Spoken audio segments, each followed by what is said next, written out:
But you can get it, I can get it, you can get it too.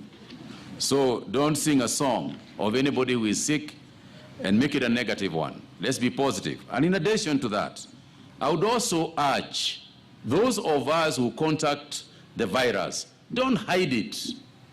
Don't hide. It's no biggie. Don't hide it. Let the people know.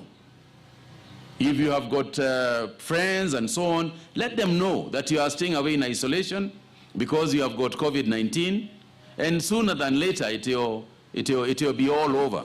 So there is no reason to go out of your way, as we were saying yesterday, for doctors to hide that you are not COVID-19, for you to deny that you are COVID-19, even when we know for a fact that you have got COVID-19, for people to pass away with COVID-19, and we want to deny those facts. You know, this is not necessary, because it is an infectious disease, and there is no reason for anybody to shy away or feel that they have got anything that other people don't have.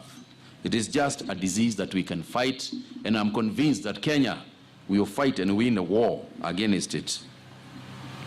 So even those health facilities who see patients presented with COVID-19 symptoms, test them, find them positive, and then fail to report to anyone, including the patients themselves sometimes,